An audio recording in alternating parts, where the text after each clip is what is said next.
Help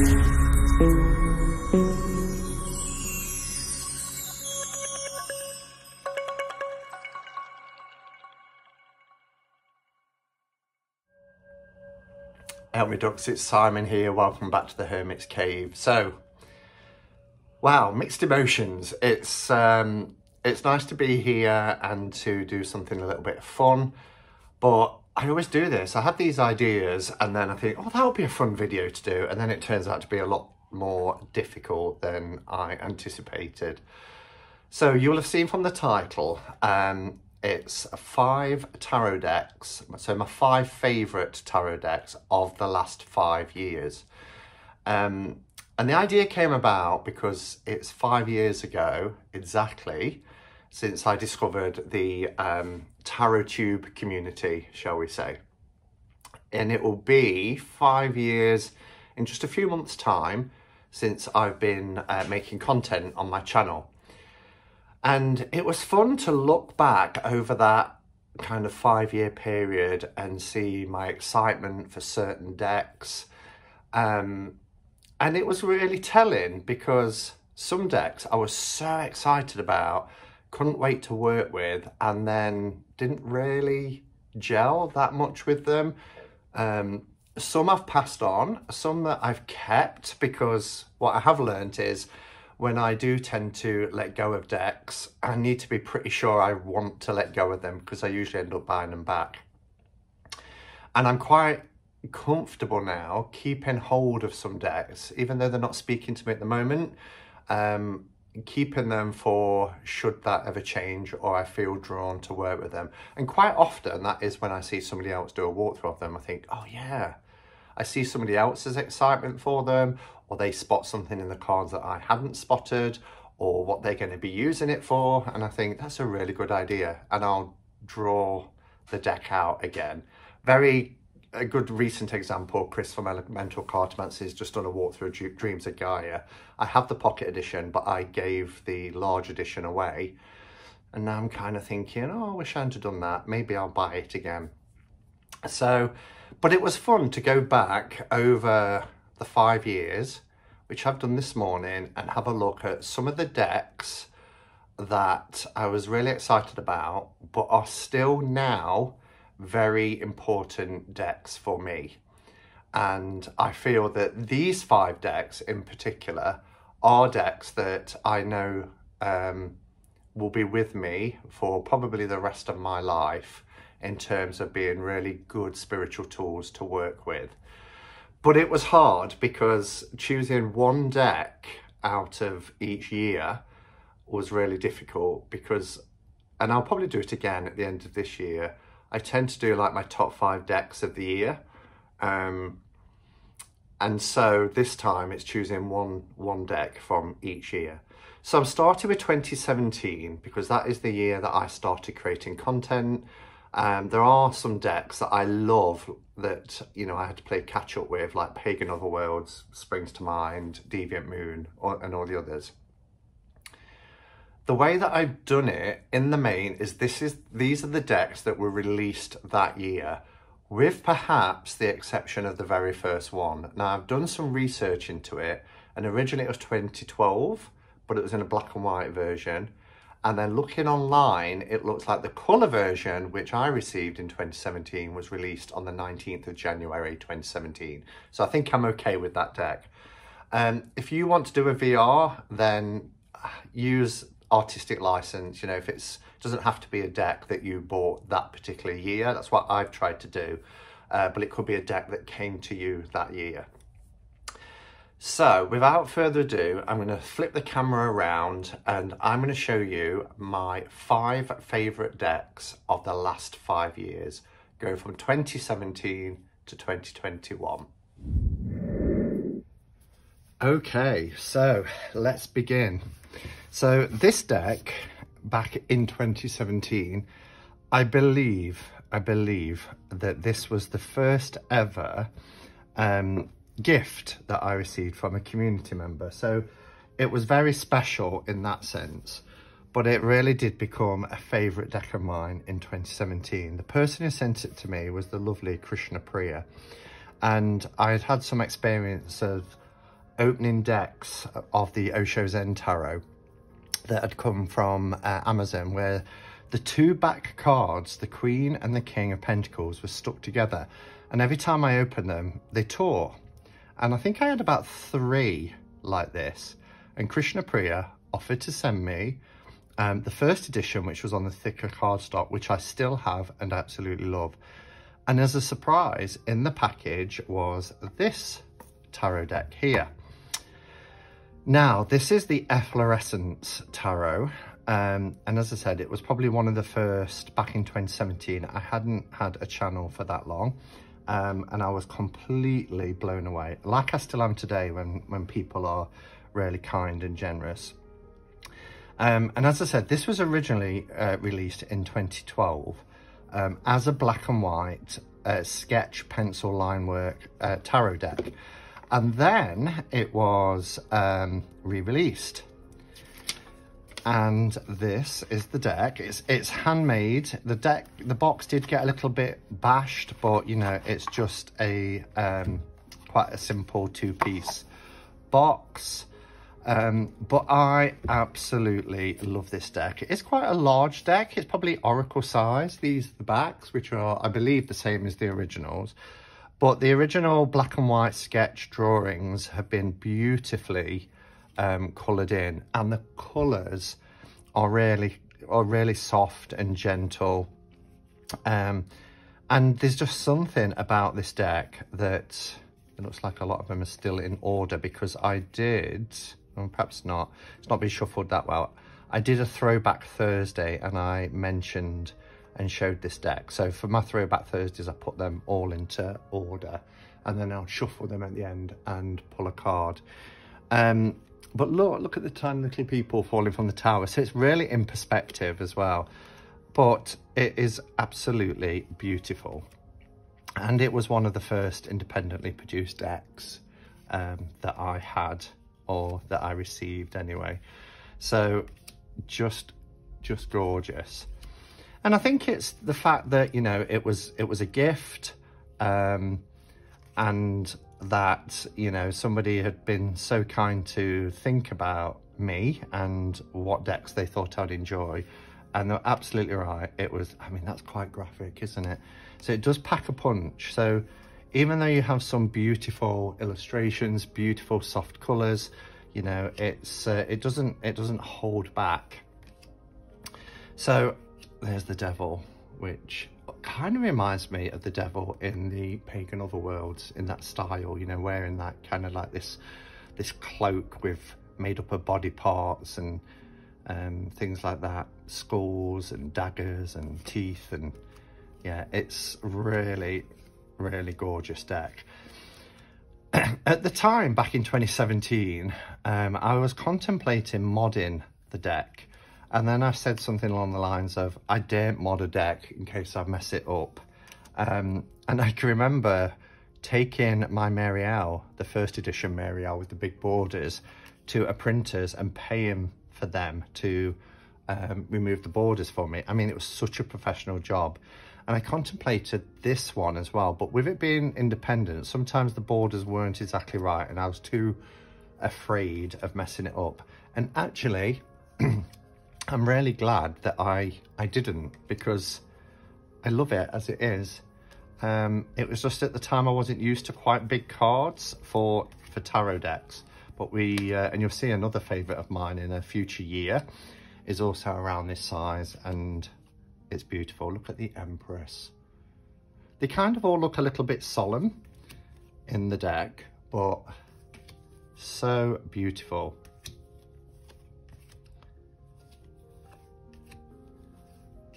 Look at the Strength card. Oh, and the Hermit. And here's our Fool.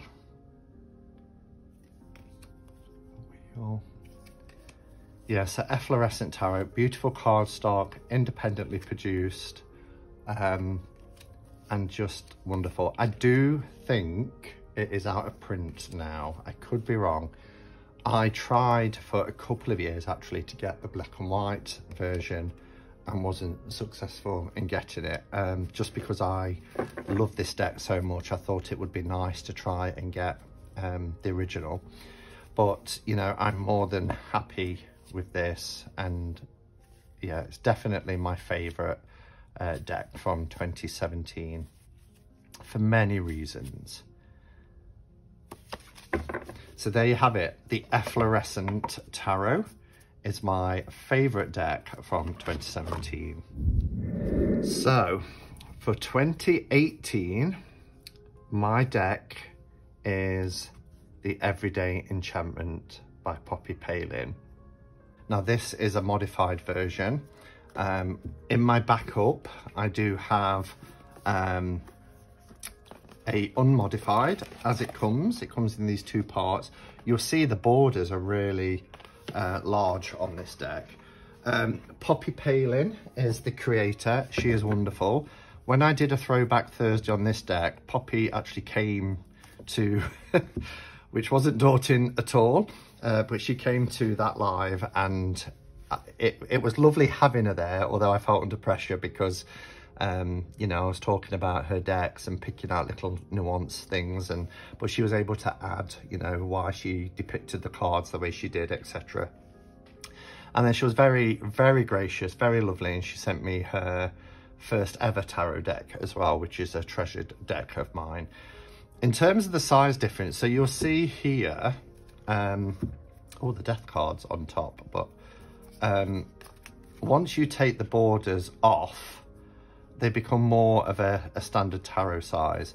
I haven't lost any of the art. You'll see here, if I was to put that on top, well, maybe a little bit. But yeah, it was, I think I'm right in saying, yes, I am. This was the first deck I ever modified myself. And I was very nervous. It was a very important deck to me. I edged it in multiple colours. I think it was the first time I ever did a multiple colour edge deck. But the back, the colours that are in here on the edges can be found in this back design. Obviously, it's no longer reversible. It's a reversed card, but because of where the bottom border, as you can see here, is thicker than the top border. So that's the only thing if you're going to do that. I don't read reversal, so it makes absolutely no difference to me. I still think the backs are beautiful as they are. But I love this deck. I had an instant visceral reaction to this deck. It was so powerful.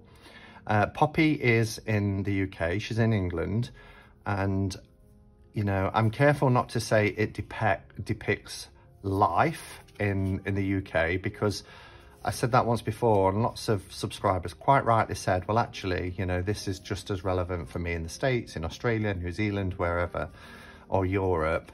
And I get that. It's just that you'll see some cards where there's like a protest and there's police officers wearing a British police officer's uniform. But this is Everyday Enchantment, and it really does what it says, you know. The book, by the way, is beautifully illustrated. It is absolutely wonderful what you get in the book. But it depicts scenes from everyday life. And the way that Poppy linked them to the cards, depicting the archetype, is so well done. So well done. I mean, look at that for a high priestess. You've got the reflection of the moon in the pools. You've got water. You've got the moon.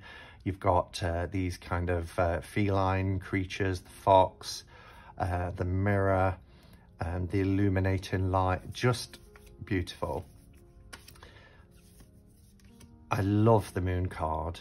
I mean, Phones for You, it's no longer here in the UK, but that's found on every high street. She's being mocked by, you know, gangs of kids on the street for her predicament that she finds herself in. But yeah, it's just a gorgeous deck. I think the art, that Poppy's art is just incredible. Very expressive. Depicts diversity without even, you know, sometimes you look through a tarot deck and it does a nod to diversity, but sometimes it feels quite tokenistic. Because this is showing just life in the UK, you know, the UK is very diverse, not just in terms of ethnicities, but also in terms of people's abilities, different ages, different genders. I mean, look at that. I love this. This is probably my favourite world card ever. I think it is so beautiful. They're all working together, you know, knitting this kind of, or crocheting this beautiful landscape. And it is just so stunning, all from different backgrounds, but sharing this one world, you know, working together for the good of the community.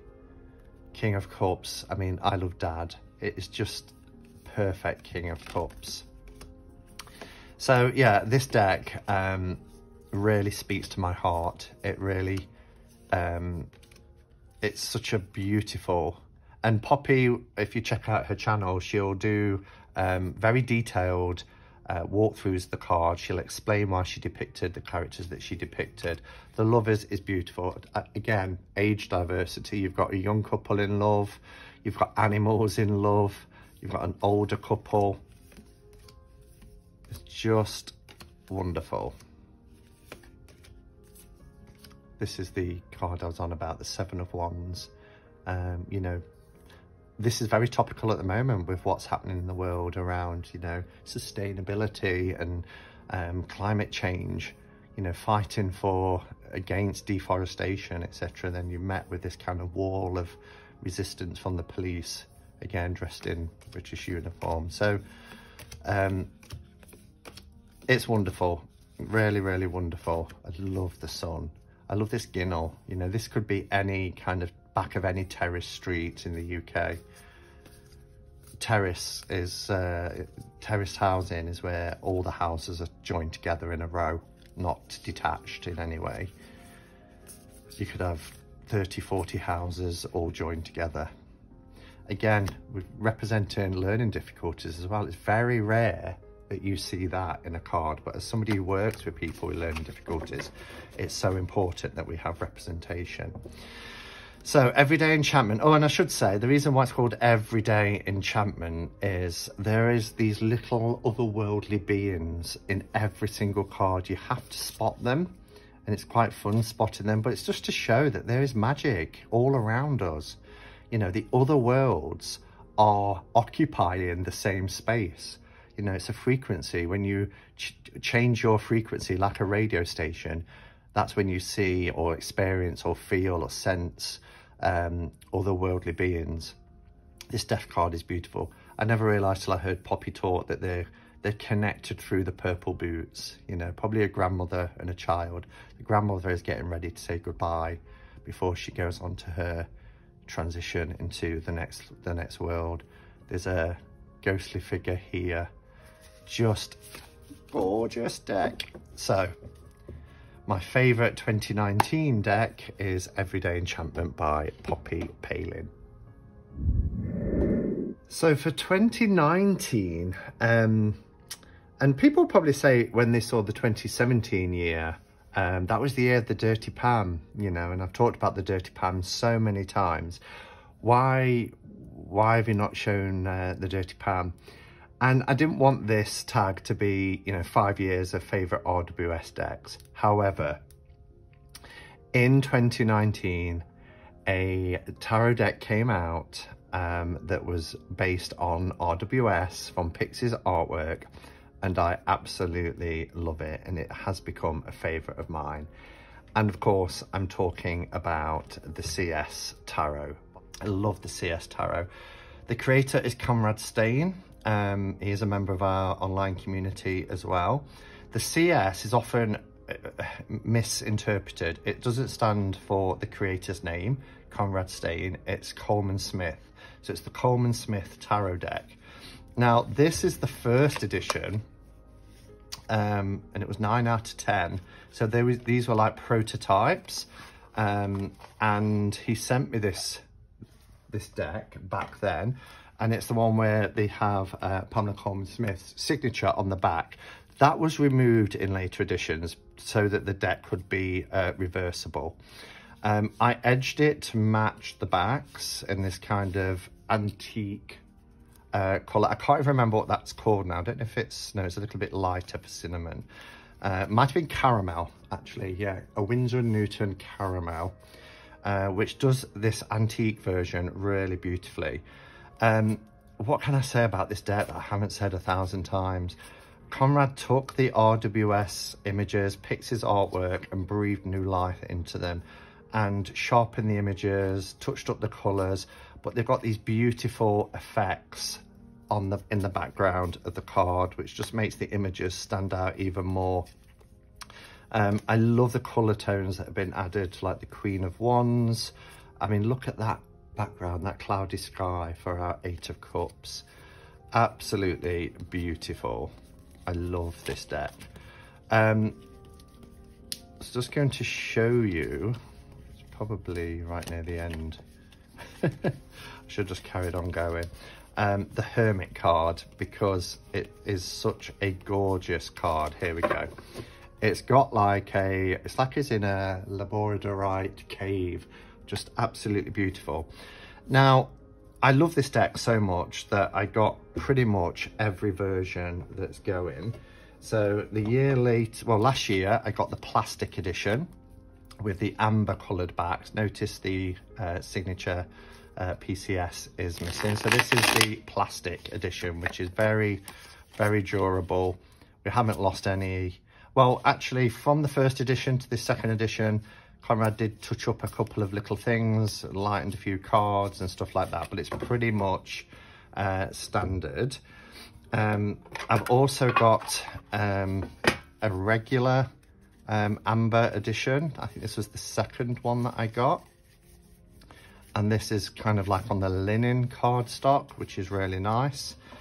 I got a tin for that as well with the Hermit on. I have the mini. Now this one was sent to me, but I have a little mini CS Tarot. Oops, some are upside down, which is so cute. These are always by the looks of it. I'll sort that out later, but a little mini one. You can see the size difference there. And then I also have the Jumbo. The Jumbo is really nice. So it's had a lighter back, as you can see here. So I edged that in kind of like a matching yellow. This is really nice. It's not as big as like the US Games large Jumbo yellow box. But it's a nice, decent size. I can still shuffle this sideways. I know I have large hands, but you know, I can manage to shuffle it. So, and it's a really nice size for reading the cards. But look how beautiful they are. And then the icing on the cake. Last year, when my channel reached 10,000 subscribers, Conrad did me a special one-off deck. This beautiful, it's kind of like it's gold gilding, but it's got like a speckly effect. It is stunning with a black background. And what was special about this was that he included within the deck, but if I go to the end, no, it's not, the deck card is at the end. He included a special Hermit card. This is it. Now the Hermit card, let me just take it out, is still in there. You know, it's not that it's replaced the Hermit, it's an additional card to just, you know, make this deck unique and stand out. So the Hermit is still there. But what he did one that said Simon, but he also, in recognition of the channel reaching a milestone, he did a Hermit's Cave, and he used the Roman numeral for 10,000 and the little YouTube logo there, which I just thought was just so kind that he did that. This has become, it's wrapped in silk because it has become such a treasured deck. You know, I just absolutely adore it. So I keep this on my desk, wrapped in this beautiful purple silk material. So yes, the CS Tarot I love. It is my favorite RWS deck, with the exception of my 1971 Blush in Full. But for any clone or replication of the RWS, the CS Tarot wins hands down. Okay, so 2020, my favourite deck of 2020, and possibly my favourite deck of all of the 5 years so far, is the Shimmering Veil by Cilla Conway. This is a deck that has moved me to tears. I don't mind, you know, sharing that. It is a very deep deck. It really, I mean, the concept of the Shimmering Veil is the quantum world, you know, and particularly Carl Jung, who said that, you know, deep within our subconsciousness or deep within our mind, there are these archetypes that are of all worlds. And what Cilla was able to do with this deck is just create the most powerful tool for self-development, self-awareness, an incredible meditative tool, as well as a very intuitive tarot deck. It's absolutely incredible. She sent me this deck when she saw a walkthrough that I did of her tarot deck, The Daywars of Creation, and she was really impressed by that walkthrough and just sent me this through the post. And I knew nothing about it, and I opened it, and again I had an instant connection with this deck. Everything about it, the packaging, the little book, the quality of this this deck, this is Rose Petal, is just stunning. But the real beauty, of course, is the cards. The second edition, I did gift the first edition to a dear friend, is... Oh, I get really emotional working with this. If the standard, the bog standard RWS wasn't my soul deck, then this would be my soul deck. Or if my soul had 2 parts, then, you know, I guess it's shared equally with Pamela Colman-Smith's RWS. There is something very emotive about this deck.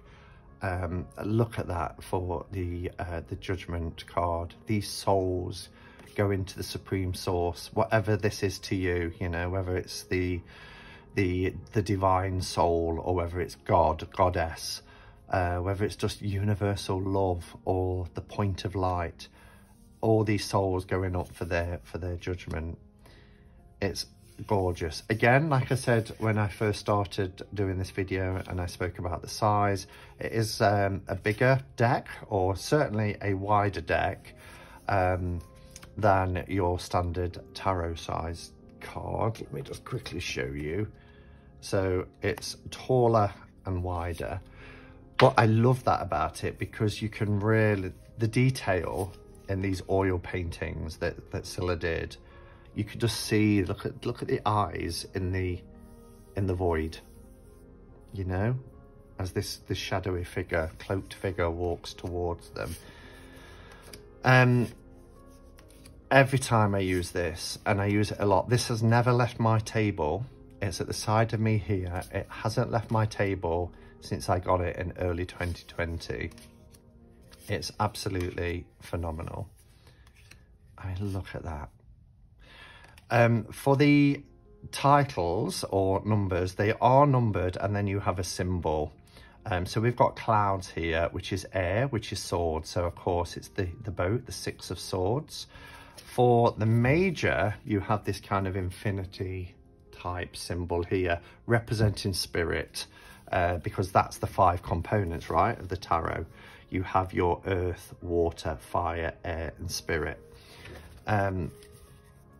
And I love that because it's unobtrusive. You really get to immerse yourself within these glorious colours and this beautiful artwork. Pathworking as well. I've done pathworking. I know sometimes people prefer borders for pathworking because they feel like they can step through a portal, a doorway. this is the Fool card. There is an additional card in this deck. Well, in fact, there's a couple of additional cards. I'll come on to the other one in a moment, because you have the Fool and then you have the Golden Fool, which, happens to be next to it. So the Fool starting out on his journey, very traditional, about to step off this cliff into the void, you know, looking at this beautiful butterfly. And then you've got the Golden Fool, which is card 22. So at the end of the major arcana, when the Fool has experienced everything that he needs to experience, he becomes the Golden Fool. It's also, I mean, it's oil paintings and acrylics, I believe, but this is very sort of like it has an impressionist feel. Oh, look at the Moon card. So I've been moved many times by tarot decks. I mean, Japaridze was one that moved me as well when I first saw it, but never to this degree, and not every time I use it. Sitting here now, looking at these images, talking about them, I feel quite emotional and quite churned up inside, because it just speaks to my soul. And I don't have, this is the Queen of Wands, which is, there is an additional card for our Queen of Wands. I was going to see if I could see it there we go. We have one that's got this snake skin here. She's holding a snake skin, and here she's holding the snake itself. Again, personal choice, which you want to work with. This is beautiful for a High Priestess, isn't it? Just wonderful. This is the Hermit card. Scylla sent me an A1 sized print of this, which I have framed on my living room wall. It's just above my altar, and beautiful. I love that it's coming away from this township, this castle, down the hill and about to go into his hermit's cave. Just gorgeous. So there isn't a single card, not one single card in this deck that A, I don't like, and B, that doesn't speak to me on a very deep and personal level. Just incredible. So there we have it, my favourite deck, and this is the card I chose for the King of Wands week, which was the card of the week last week in the Hermit's Cave Facebook group. We're just about to go into the Two of Cups now for this coming week. That's from tomorrow. So yeah, so that's my favourite deck of 2020, possibly my favourite deck of the last 5 years, period. So we're now up to 2021. Okay, so the fifth and final year is probably the most challenging for me, whether it's because it's the year I'm in now and there's been some incredible decks released this year. But it's been the most difficult because I've been torn between two. And even right up until making this, I was torn as to which way to go. So I've made a decision, but I'm going to give an honorary mention. And that is to Tarot of the Abyss by Anna Torian. This came at the beginning of summer, or about June, July time. And I took it to Glastonbury with me. I worked with it through summer and I absolutely love it. It's a gorgeous, gorgeous deck. And if the other deck that I'm about to show hadn't come into my life, this would certainly be my favourite tarot deck of 2021. So, and you know, it's beautiful, and it's probably, if I'm honest, probably a joint first, but that's not the rules. So this only came into my life a couple of weeks ago. I'm sure you all know what it is. It's the Lion's Gateway Tarot. It's still in order because I've just done let's move that there for a second. I've just done a side-by-side walkthrough. This is the first edition, so this was released 3 years ago, so I can't include this in in the 2021. But this was sent to me by Jessica as a thank you for doing a walkthrough of this deck. Yes, you know, there have been comments about the lack of diversity, and I agree. It was done 3 years ago. I know the community in particular, quite rightly, are wanting to see more representation within tarot. And I'm sure if this was being created now, that's exactly what would happen. It is a clone of the RWS, more or less, but it does go its own way. I love everything about this deck. It is absolutely stunning. Look at that death card. The colours are lovely. The card stock is incredible. Really high quality card stock. This tarot deck in particular was sketched, and then it was, what do they call it? Pyrograph? No, but when you carve into wood, burn into wood, and then painted, and the result is just beautiful. Pyronography? I think that might be it. I'm probably making up words here. So yeah, the Lion's Gateway, I absolutely adore. There was quite a few decks that were released this year that was really difficult to make the choice, but I'm happy with this choice, and a very, very, very close second place for Tarot of the Abyss by Anna Torian, who I adore as a human being and as a creator. So there we have it. That is my 5 favourite tarot decks of the last 5 years. I would love to hear yours. And it doesn't matter if you're not you don't make content. Please, leave your comments below with what your favourite decks are of the last few years. If you're new coming into tarot and you've not been around for 5 years, that doesn't matter either. Tarot decks have been produced for many, many years now. You'll still know what came out when. If you're not, then the boxes and the books certainly tell you the years anyway. So do take part. And if you do have a channel, then I'd love to, I'll put a tag on it. And if you use that tag, then I'll look out for your responses. So just to recap, my favourite deck from 2017 is the Efflorescent Tarot. My favourite deck from 2018 is the CS Tarot. Favourite deck from 2019 is the Everyday Enchantment. Favourite deck from 2020 is the Shimmering Veil Tarot. And my favourite deck from 2021, although I've put it away now in this, is the Lion's Gateway Tarot. Thank you for watching, everybody, and until next time, go in peace, namaste, and blessed be.